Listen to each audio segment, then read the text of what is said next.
Alrighty. Let us continue on with energy. So just to recap what we talked about last time. Last time was all about defining this thing called kinetic energy, energy associated with motion, 1/2 mv squared. Kinetic energy, like all energy, is a scalar, not a vector. This involves 1/2 the mass and the square of the magnitude of the velocity vector, or your speed. There's no directionality associated with kinetic energy. And we learned that if we define kinetic energy this way, then the way that kinetic energy changes is through this thing called work. And that resulted in the work-energy theorem, where the kinetic energy changes as a result of work being done on the object. What is work? Work we defined as a force applied over a distance. More generally, we can define work as force, the dot product of the force vector with the displacement vector,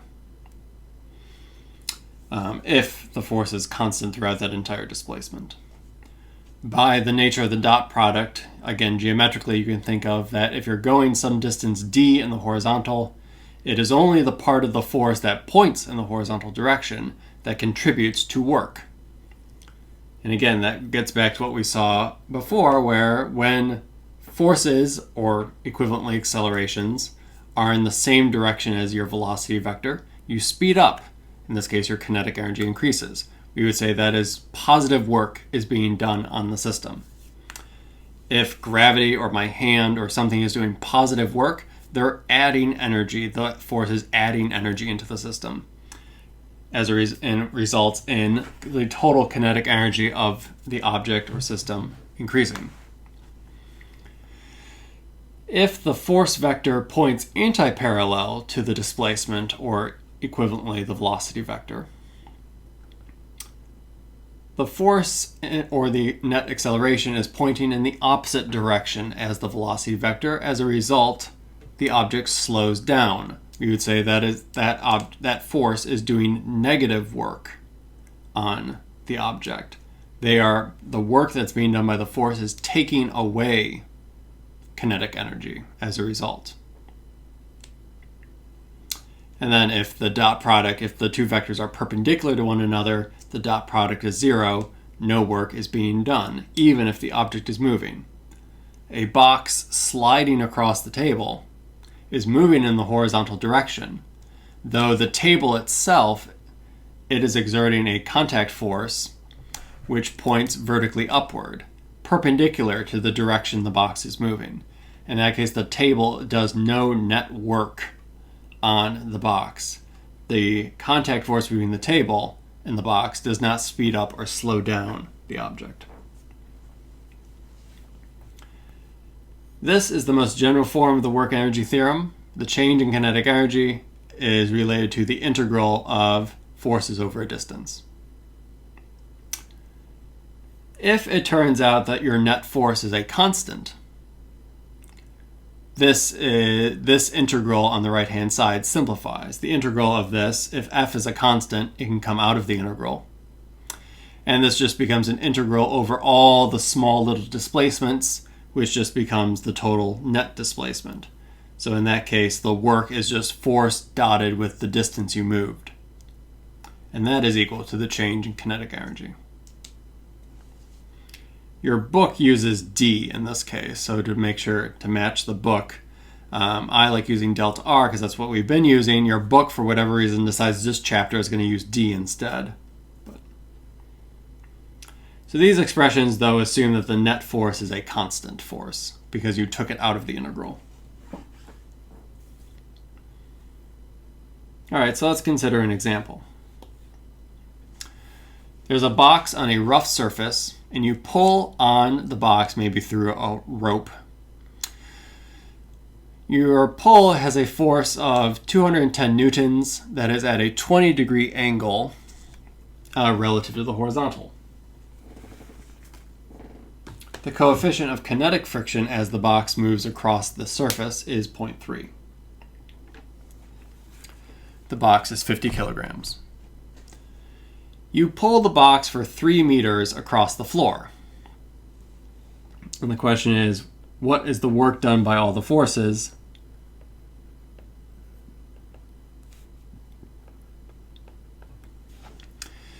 And can we say anything about the change in the velocity?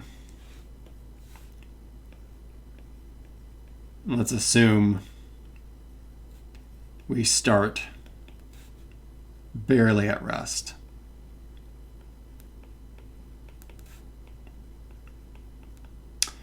Barely, just so that we can always use kinetic friction in this expression. So my free body diagram would be the following. Gravity pulls down.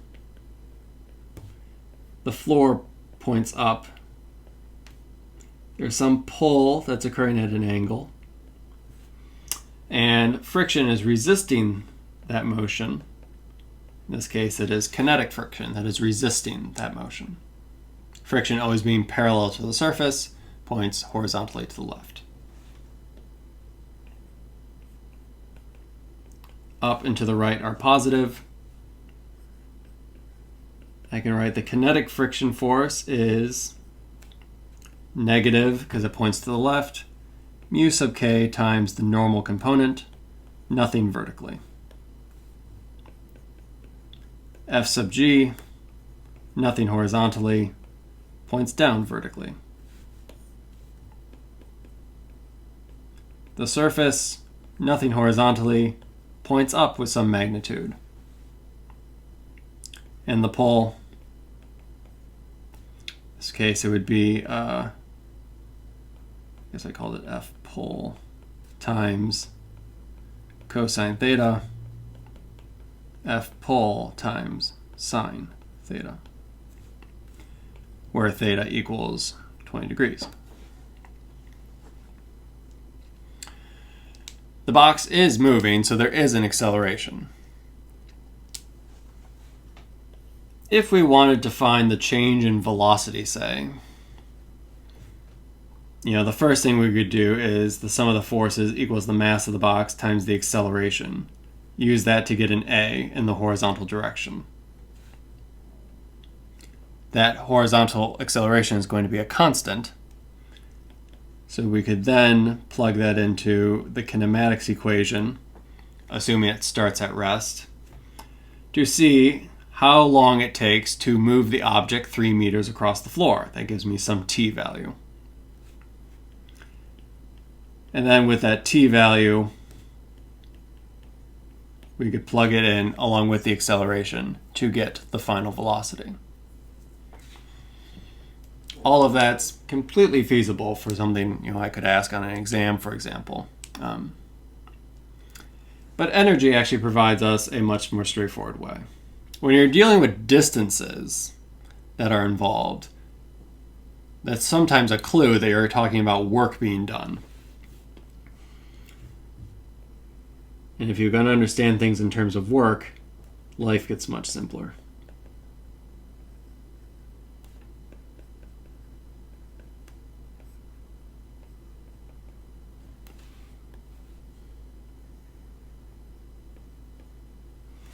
So you're pulling the box horizontally to the right. As a result, the velocity points to the right.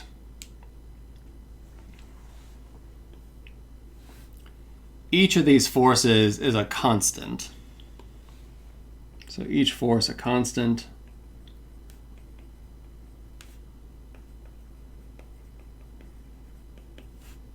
So then I can say the work being done by each force, which is generally the integral of that force over the displacement, is just going to be the force itself times delta x, which in this case is 3 meters. But we have to be careful because it's the dot product between the two. We have to think about the directions of the forces as well, because we know the dot product can be written as the magnitude of the force, the magnitude of the displacement, times cosine of the angle between them.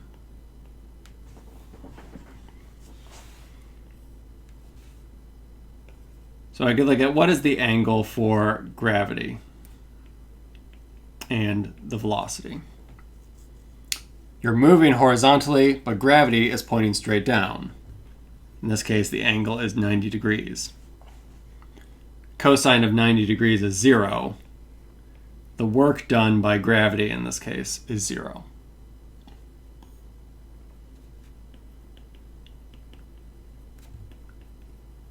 Similarly, for the work from the surface points perpendicular to the motion, points straight up, but you're moving to the right. The angle is 90 degrees. The table, or the floor, whatever it is, does no work.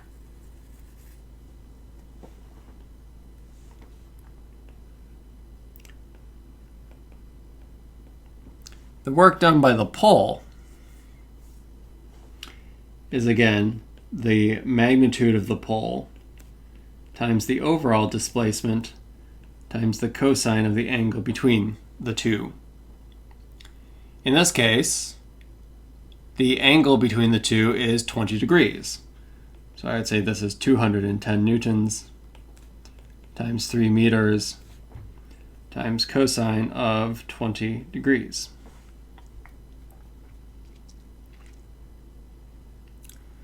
Which in this case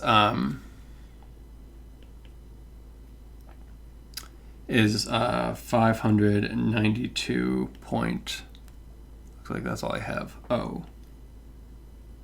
joules. Unit of work, energy is joule. We could geometrically interpret this as well and realize that F cosine of 20, that is giving you, if you took that force and multiplied it by cosine of 20 degrees, that is giving you the component of this force vector that points in the same direction as the displacement. So you are using this to calculate the work that's being done, the part of the force that's in the same direction. Because again, remember, that's the part that's going to speed things up or slow things down. The perpendicular part does not speed things up or slow things down.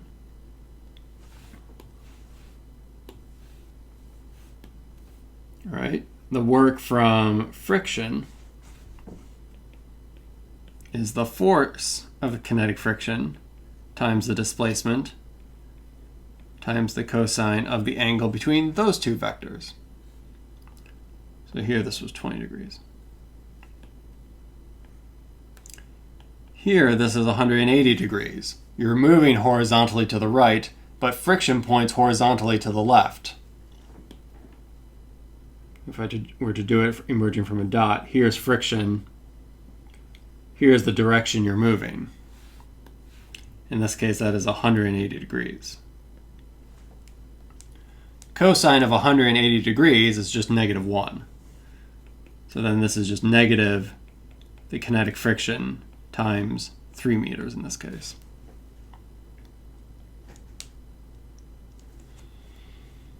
Or negative, I guess I'll switch the order, 3 meters, and then the kinetic friction force is the coefficient of static friction times the normal component, that capital N from above,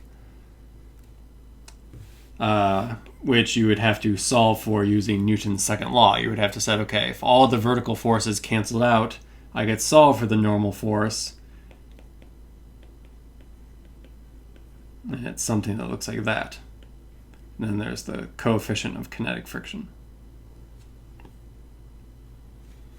So this is the friction component, then here's the displacement, and the -1 is from the fact that the angle is 180 degrees. So if you plug that all in, I get -376.4 joules. It is negative. What does that mean?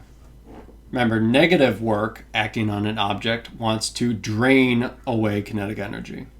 The change in kinetic energy by the work energy theorem, delta kinetic energy equals the work. If the work is negative, that means the change in kinetic energy is negative. That means the object slows down.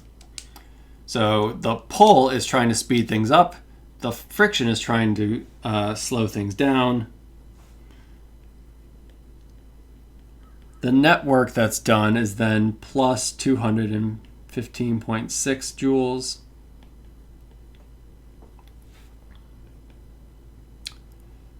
But by the work energy theorem, this net work is equal to the change in kinetic energy, final minus initial. But if initial was very small, I might write it like this. Minus 0, I guess.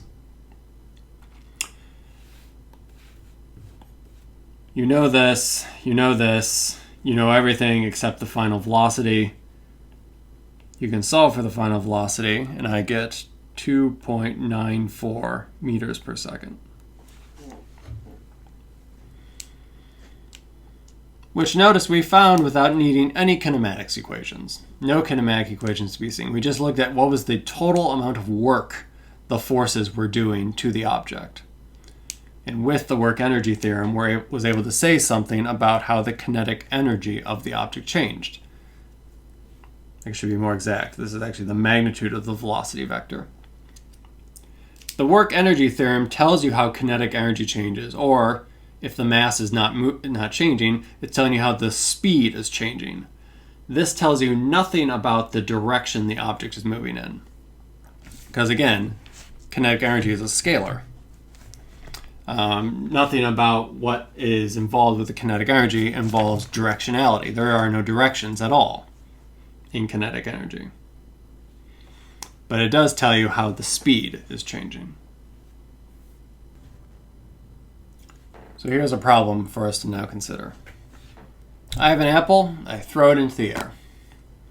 Suppose I launch this apple, which I'll assume is about 0.1 kilograms, and I launch it initially with 5 joules of kinetic energy. Now you could just ask the question, how high does the apple go?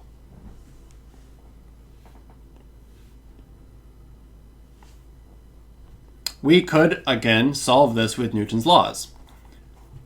We could figure out what its initial velocity is. We have the kinematics equations. We can figure out when the velocity is 0, which is true when it reaches its highest point. Let's try this in terms of energy instead.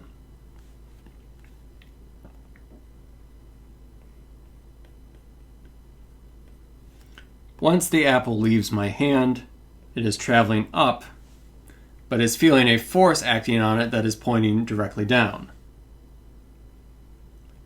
If I were to look at the direction between the motion, or the velocity, and the force due to gravity, I would appreciate that this angle here is 180 degrees. It is moving up, yet gravity is pulling it straight down. So therefore, if I were to say, what is the work that gravity is doing on the object? In this case, I would say the work is the magnitude of the gravitational force, the magnitude of the displacement, I'll use delta y since this is all vertical, times the cosine of the angle between the two vectors. Magnitudes are always positive, so this is just mg. This is some delta y. And then cosine of 180 degrees is just -1. So then this is ultimately negative mg delta y.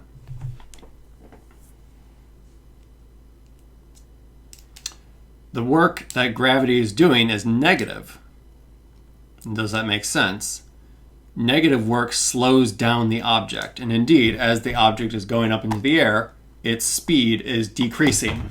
Gravity is doing negative work on the object, or it is draining away kinetic energy.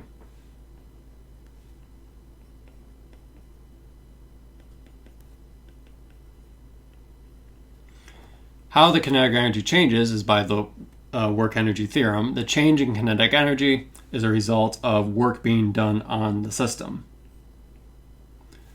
So in this case, I could say 1/2 mv final squared minus 1/2 mv initial squared equals negative mg delta y. But some of this we know, and I can actually say something more meaningful about. At its highest point is when the velocity is identically zero. So this term goes away. I don't know the initial velocity. I could maybe solve for it, but I do know that this entire thing is supposed to be 5 joules.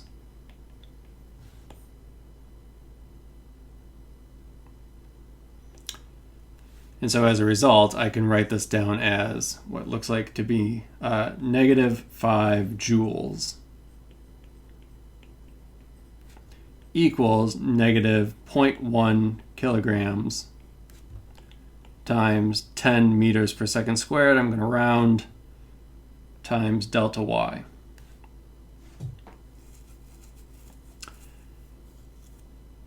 Ten times a tenth is just 1. The negatives cancel. It looks like what I get is delta y equals 5 meters.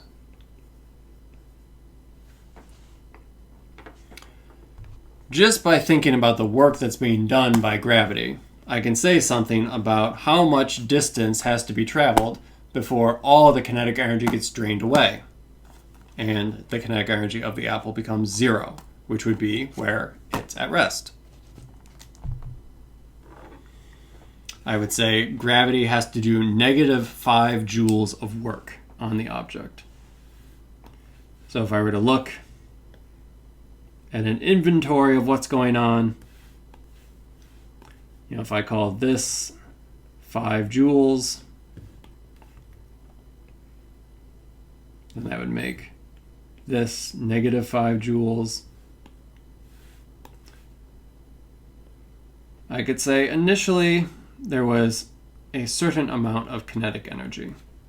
This was initial kinetic energy. What happened is then that gravity did negative work, so that it provided negative 5 joules of work to the object. So this is energy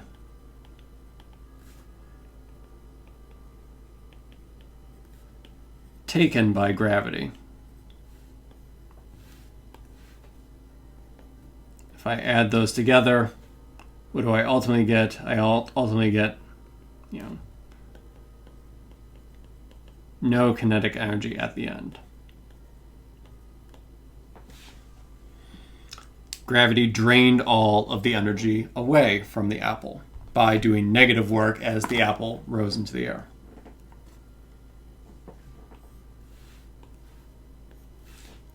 Now suppose I do the second half of the journey. The apple starts at rest at the top and falls back down to my hand. When it gets back down to my hand, how much kinetic energy does it have? Is its velocity any different than what it was initially?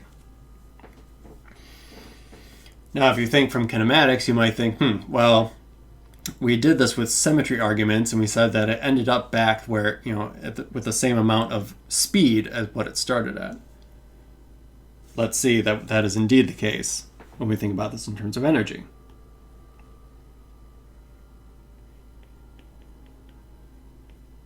The free body diagram is still the same. It's still just gravity pointing down. But now the apple is moving down back towards the ground. The displacement, or the direction of velocity for the apple, is now pointing downward.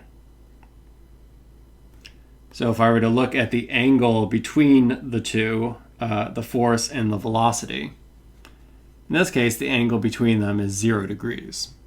They are both pointing in the exact same direction. So then the work done by gravity is the magnitude of the force, the magnitude of the displacement, times cosine of that angle. Cosine of 0 is 1, so then this is just plus mg delta y. And really, to be exact, it's, since we took the magnitude of the displacement, it should be really delta y in absolute value.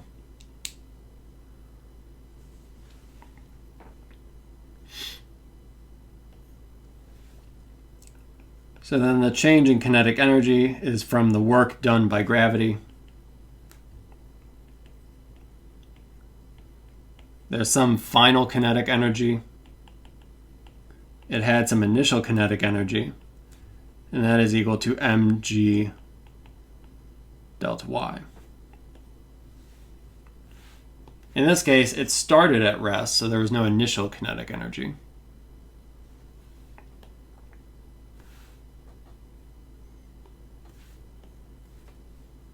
And so the final kinetic energy, or 1/2 mv final squared, is just m, which is 0.1 kilograms, times g, which I'm going to say is 10 meters per second squared, times the total amount of distance covered, which again, it went up 5 meters, came to rest, then fell back down to my hand.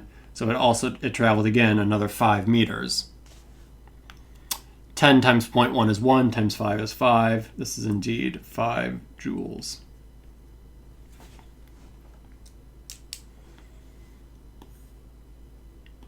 Indeed, the symmetry seems to be still the case. If this is 5 joules, initially there was no kinetic energy, no init kinetic energy. I drew this in a poor spot because I'm going to draw over that in a second, so let me move that over here. Then gravity did positive work in this case. Mg delta y was a positive number. Gravity did positive work on the system, which is the apple in this case. So then as a result, the final kinetic energy of the system went from 0 to all the way back up to 5 joules.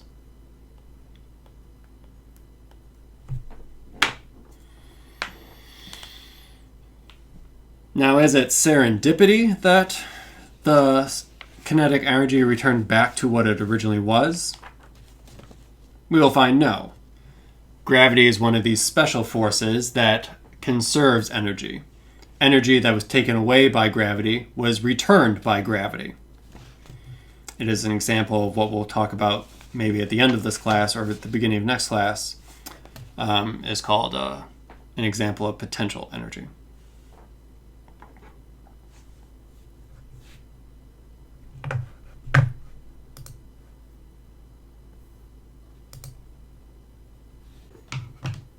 We could think of another problem where suppose there's a ramp that makes a 30-degree angle with the horizontal.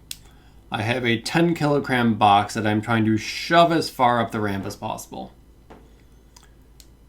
So suppose I give that box a big push so that it starts going up the ramp with a speed of 5 meters per second. How far up the ramp does the box get, either with or without friction? And if there is friction, let's assume the kinetic coefficient is 1/3, or 0.3 rather, not quite 1/3. Now we could solve this again with Newton's laws. We could we could find the net force acting on the box to get an acceleration. Use that acceleration in the kinematics equations to get when the velocity is 0. Turn that back, that gives you a time. Use that time to get a distance. Let's see if we can't do it with work instead. So what do I know? The initial kinetic energy, 1/2 mv0 squared. If I plug that all in, it's about 125 joules. The final kinetic energy, how far does it get up the ramp? Eventually it comes to rest at the point where it gets highest up. So I know the final kinetic energy is 0 joules.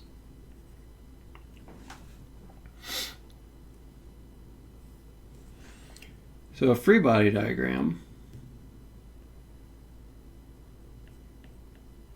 has gravity pulling down friction going against the motion is trying to go up the ramp. Friction doesn't like that, so friction is opposing the motion up the ramp, so it's pointing down the ramp. And that's it.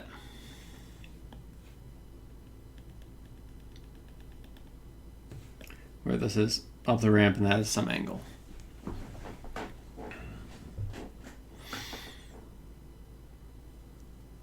And the motion is going in this direction.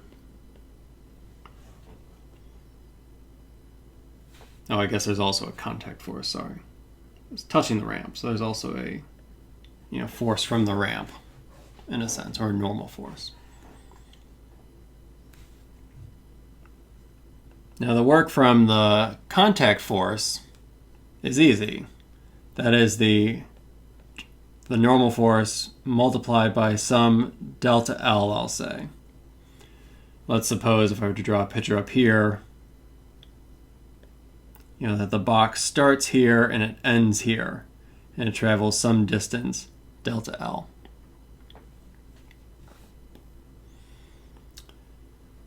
But by the normal force, this is just 0, because the angle between the direction the box is moving and the normal force is 90 degrees. Cosine of 90 degrees is 0. The surface of the ramp does nothing to speed up or slow down the box.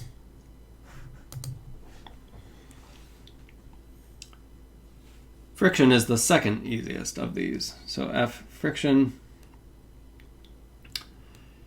In this case, the angle between friction and the direction of motion is 180 degrees. It's moving up the ramp. Friction wants to act on it down the ramp. 180 degrees between them. So then I would say the work done by friction is the kinetic friction dotted with this displacement. But again, that is just the magnitude of the kinetic friction, the magnitude of the displacement, times cosine of the angle between them.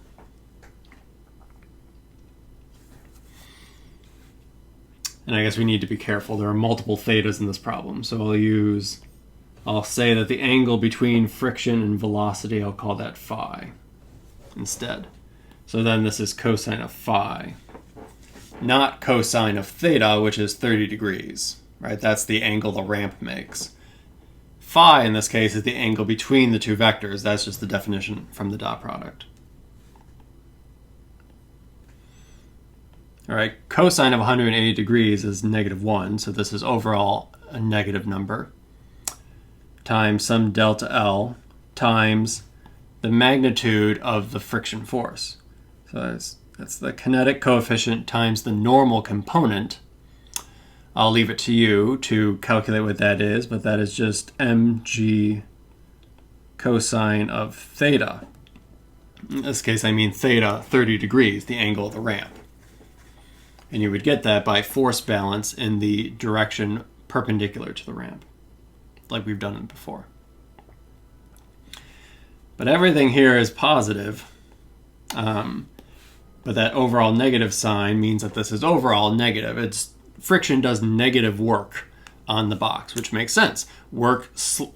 Friction slows things down. It makes sense that the work is positive. That the work is negative. Negative work, things slow down. Friction is slowing things down, does negative work. All right, and then we could ask about the work due to gravity. So again, that's the gravitational vector dotted with this displacement, which in that case is the magnitude of the gravitational vector times the magnitude of the displacement times cosine, and I'll use phi again to represent the angle between the two vectors. Here gravity is pointing straight down, while velocity is moving up the ramp.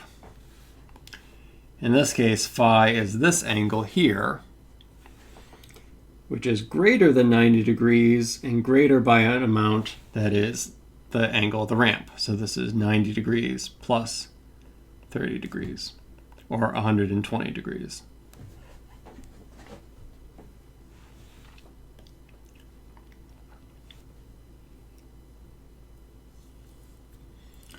Cosine of 120 degrees is negative a half.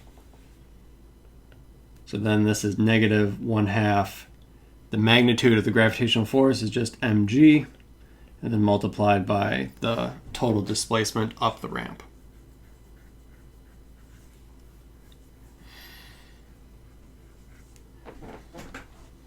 Again, negative, which makes sense. Gravity is trying to pull the object down the ramp. So if the object was originally trying to move up the ramp, it makes sense that gravity is trying to pull it back towards the bottom of the ramp. So gravity is also acting to slow down the object. Therefore, the work gravity is doing is negative. We could reinterpret this mathematically, using our geometric interpretation of the dot product. You have the force of gravity times the displacement times the cosine, in this case, of 120 degrees. However, by trig identities, cosine of 120 degrees is the same thing as sine of 30 degrees.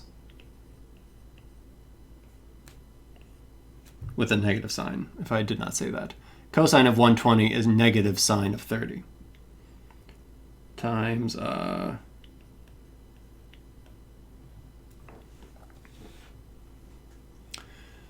why is this useful? Because if we go back to our picture of the ramp, where velocity is trying to move, right, the direction of the velocity is up the ramp. Gravity points down the ramp. This is 30 degrees. Notice that FG sine of 30, that was this component. That was the component that pointed along the ramp. In this case, pointing down the ramp. FG sine of 30 was that part that was pointing along the ramp. And in this case, the part of the gravitational force that is anti-parallel to the velocity. And remember from last lecture, we talked about how it's only motions that are parallel or anti-parallel that are going to increase your speed. So because the perpendicular component only changes direction. So in this case, what you're seeing is, again, what does work when work is being done by a force. The part of the force vector that matters is the part that is parallel or anti-parallel to the motion, the displacement, the velocity. So in this case, it's really only the part that is parallel to the ramp, FG sine of 30, that is contributing to the work being done by gravity.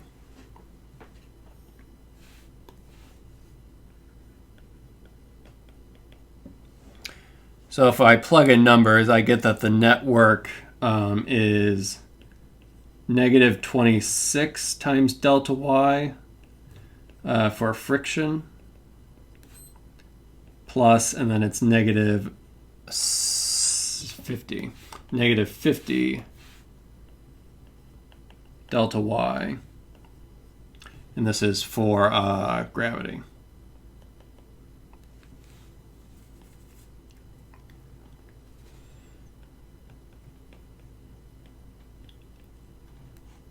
So without friction, the change in kinetic energy equals the net work being done, which in this case is just negative 50 delta y.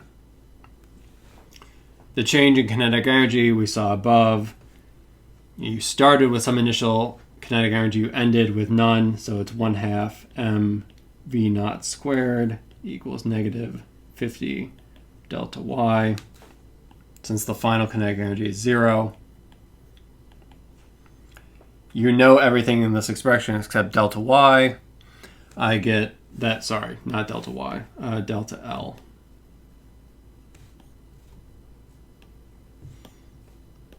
Delta y suggests it is purely vertical, but we're talking about the motion up the ramp.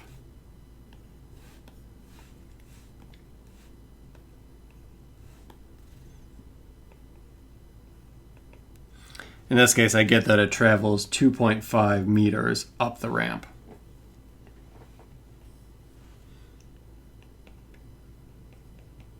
with friction, the change in kinetic energy is equal to the net work done, which is in this case negative 76 delta L. Then similarly, you can solve for delta L. I get that it only travels 1.64 meters up the ramp.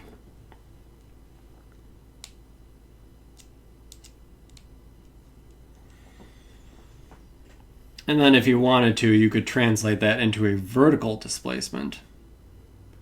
So if the box started here and ended here, this hypotenuse might be 1.64 meters, for example, delta L. But we might be interested in how high it went, for example. But in that case, it's just SOHCAHTOA. Delta y is delta L times sine of 30 degrees. Sine of 30 is a half. This would be something like 0.834 meters. In the vertical direction it moved.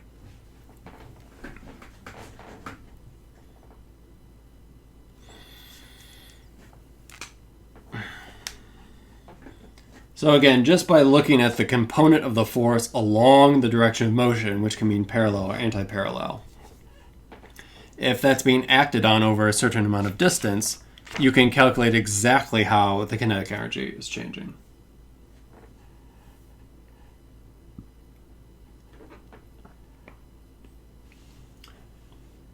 Let's go back to our apple throwing example. We saw when I had an apple and I threw it up into the air and it came back down. This was the case where the mass was 0.1 kilograms. My initial, what did I initially use? My initial kinetic energy was 5 joules.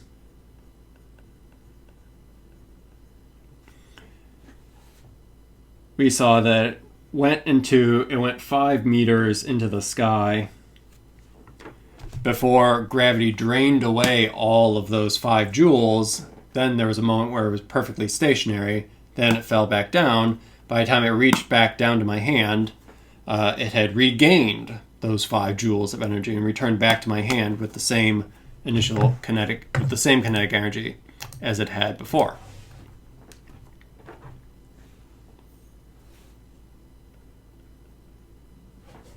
Now let's suppose this scenario.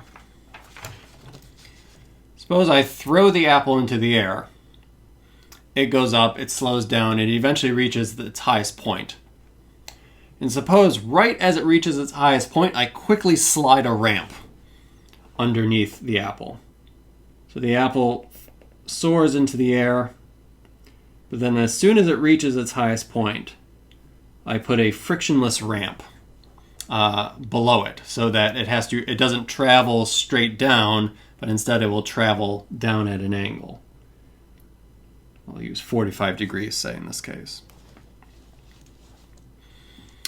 Now I could ask, when the apple gets back to the ground, does it get back to the ground with 5 joules of kinetic energy, less than 5 joules, more than 5 joules? How does the kinetic energy when it gets back to the ground compare to when the ramp was not there and everything was just vertical?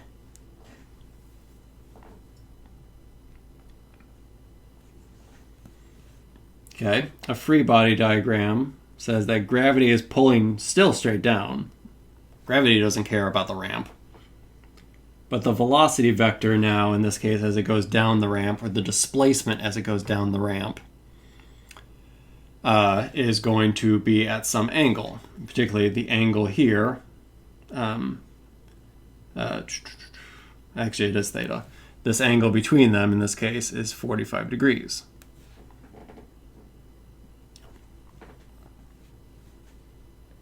The ramp itself, you might ask, how far does the apple have to travel?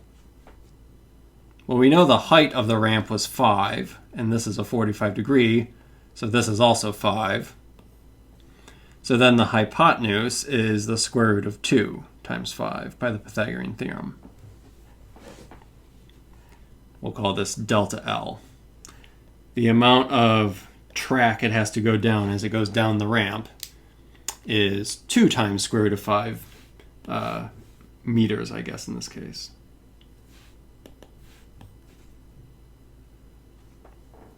which makes sense. The hypotenuse is longer, it has to travel a little bit farther down. So I get asked, what work is gravity doing? Well, it's doing the gravitational force, the magnitude, mg, the magnitude of how much it travels down the ramp, multiplied by the cosine of the angle between the two, which in this case is 45 degrees. This is just mg, this is delta L. Cosine of 45 degrees is 1 over the square root of 2.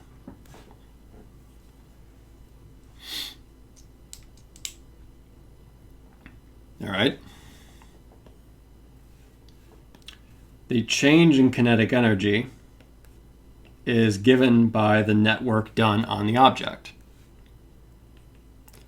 So that says the final kinetic energy minus the initial kinetic energy, but it started at rest at the top, so I'll just write that as 0, is equal to mg delta L, which we said was square root of 2 times 5 meters. Then the cosine was 1 over the square root of 2. But look what happens. Pesky square roots go away. And you have 0.1 times 10 times 5. Again, this is 5 joules. The final kinetic energy ends up being exactly the same. Didn't matter if it all was moving vertically or if after it went up to the top, rolled down a ramp, a frictionless ramp in that case. By the time the apple got to the bottom of the ramp, it had regained the same amount of energy from gravity. Gravity took away, gravity gave it all back.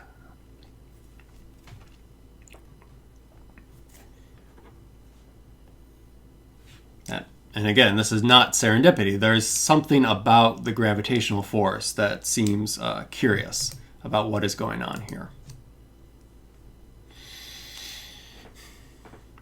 You could try this again with, say, a 30-degree ramp or an 80-degree ramp. Every single time, the apple will get back to the bottom of the ramp with 5 joules of kinetic energy.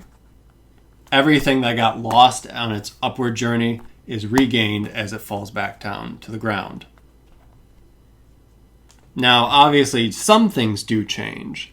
With the ramp, it takes longer to get back to the bottom.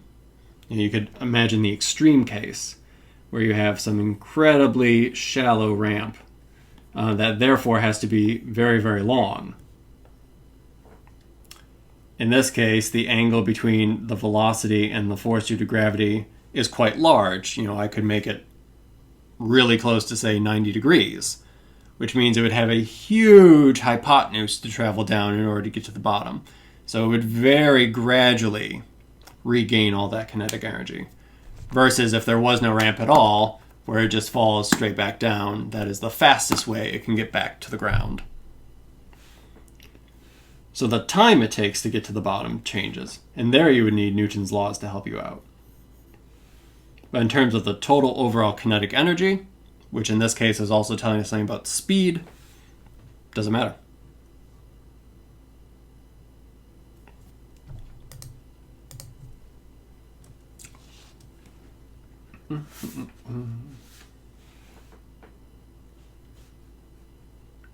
Let me introduce the idea of the spring force.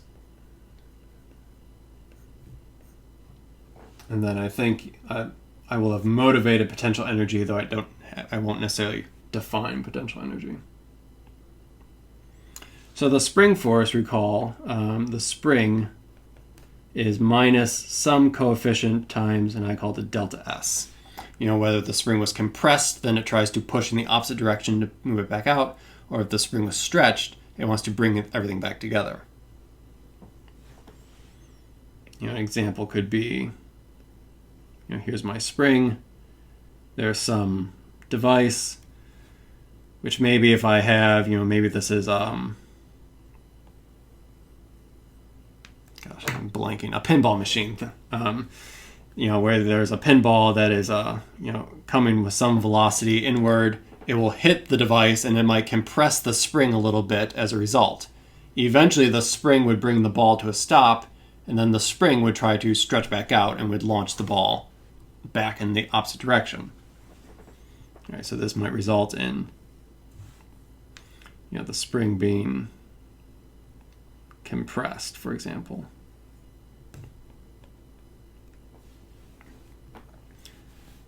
That compressed spring then exerts a force that pushes back out, wants the spring to uncompress itself.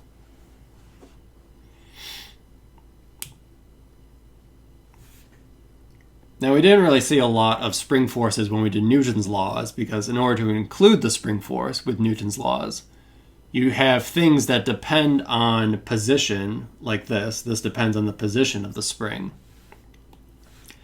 But then Newton's laws are saying how things change with time, and the math gets hairy. With energy and work, we're talking about how forces are applied over distances. This functional form has distance in it. This actually becomes something we could easily do with a quick integral.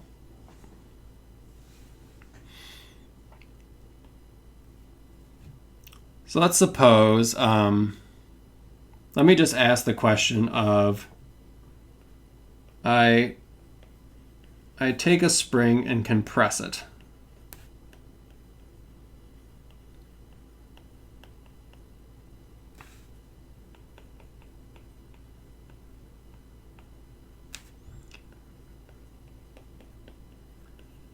How much work is done by the spring?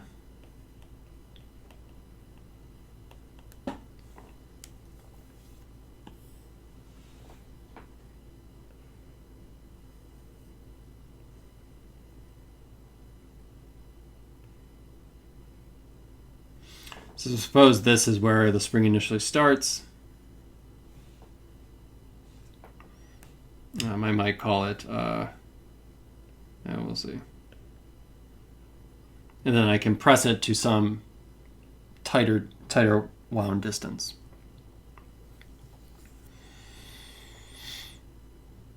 In this case, you can imagine that the force from the spring is going to be pointing towards the right in all these instances, even though my displacement is pointing towards the left. I'm pushing it towards the left. The force from the spring is pointing towards the right. Given these are pointing in opposite direction, you should intuitively be able to tell me whether or not the work is going to be positive or negative. Since they're at a 180-degree angle from one another, we should expect the work to be negative overall.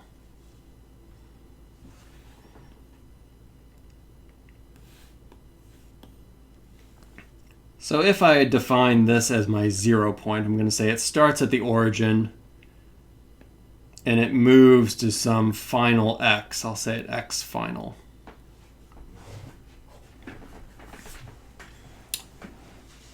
How much work is done in that case?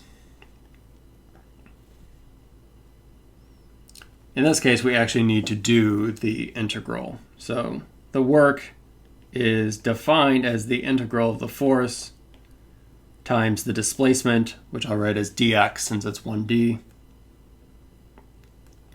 And I start at 0 and I end at some x final.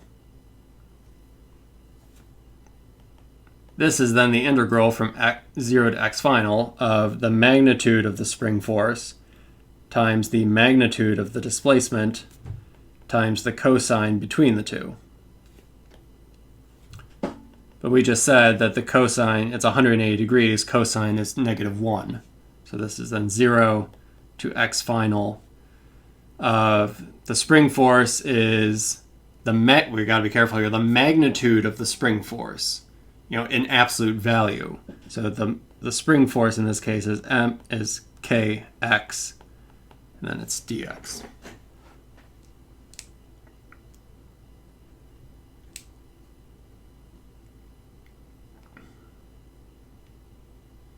That part's a little subtle. Another way you could do it is you could write out the vector versions of the spring force and the displacement. Right? The spring force would just be -kx, 0. The displacement would be negative dx comma 0, because your displacement is in the negative direction.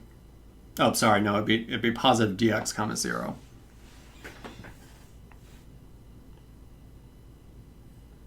If that works for you. But once we get the answer, all should be fine.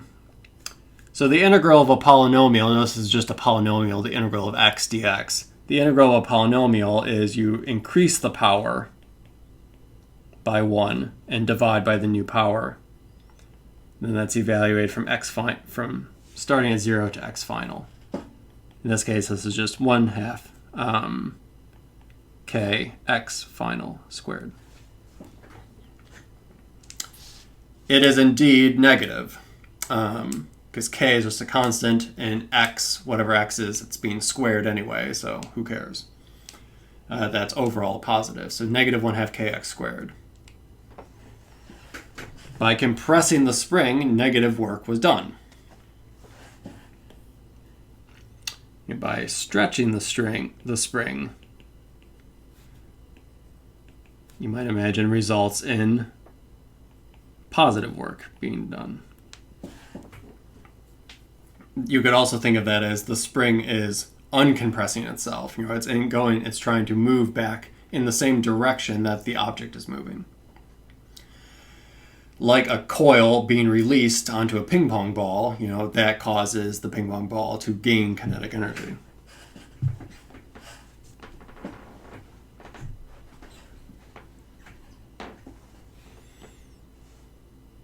Right, so I could ask, right, I have some spring with a spring constant k.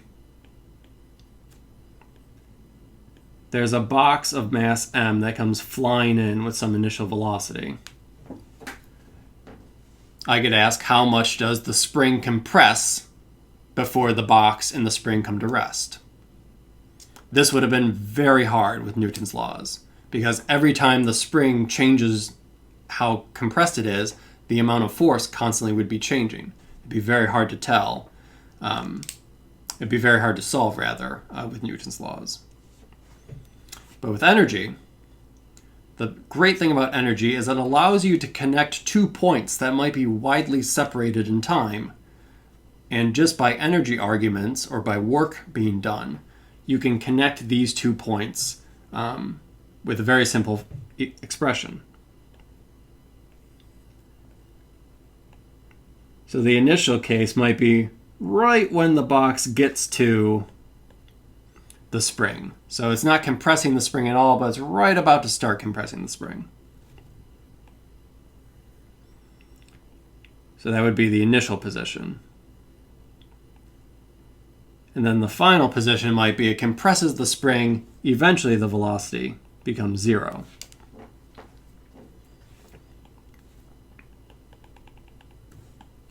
And it moved some distance x in this case. You might say delta x. I kind of like delta x better. I think your book just uses x. It's compressed by some amount delta x. Well, we could think, what happened? It came in with some speed. It ended up not having any speed. Said another way, it came in with some kinetic energy. All that kinetic energy of the box vanished. Which means something had to do work on the box and drain away that energy. We now can write down that it's because of the spring. So the overall change in kinetic energy has no kinetic energy at the end minus 1/2 m, the initial velocity squared at the beginning. This must be equal to the work done, in this case, the work done by the spring that's compressing. So ultimately it's negative 1/2, the final velocity squared is negative 1/2 k, and I guess this delta x, to use my notation, squared. The spring had to do work to drain away all that kinetic energy. And then it's just algebra. The negative 1/2s go away. Oh, sorry. This is the initial velocity. The negative 1/2s go away. You can solve for delta x in this case, which would be, I guess, mv naught squared over k all in the square root. That is how much the spring has to compress before it brings the entire thing to a halt. Which again, we really could not have done without using an energy argument. The Newton law argument would have been very challenging. And then you could ask, if the spring were to go back out and push the box back forward, after the box moved delta x back, what might you imagine is the case for its velocity? So now I might quickly copy this down. Copy. Paste. So now I'm looking at this case, but instead, right, I'm switching the order. You know, before this was start and this was finish. Now I'm saying this is start and this is finish. And now this is some final velocity pointing this way.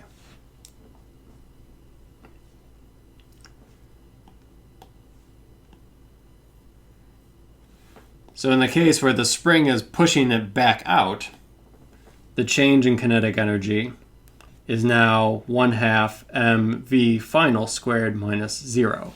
It had no initial kinetic energy. The spring uncompressed itself. The box now has some speed.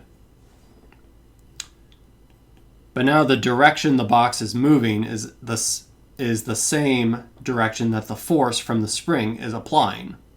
The spring is pushing to the right. The box is moving to the right. So then this must be equal to 1/2 m delta x squared. So notice it's the same as what we wrote down before, just without minus signs. So this time, if we take delta x as what we solved for before, the final velocity is going to be the same as it was. The spring drained away some amount of kinetic energy. It gave back exactly the same amount of kinetic energy. Springs and gravity appear to have this behavior where what it takes away, it is possible, there is potential to get back the energy that was taken away from either the spring or gravity. That would not be the case for friction. You cannot move a box in one direction and have friction do negative work and the box slows down. You then can't push the box in the opposite direction and hope that friction gives you back all that energy you took away. Friction is, right, friction, we would say in this case, is a non-conservative force. What friction takes away, you cannot get back by just doing the opposite. Gravity and springs, however, do appear to be what we will define at the beginning of next lecture as a conservative force. What gets drained away or given by gravity can then also be given back or drained away. You know, you can exchange energy between gravity, springs, and kinetic. All right, very good.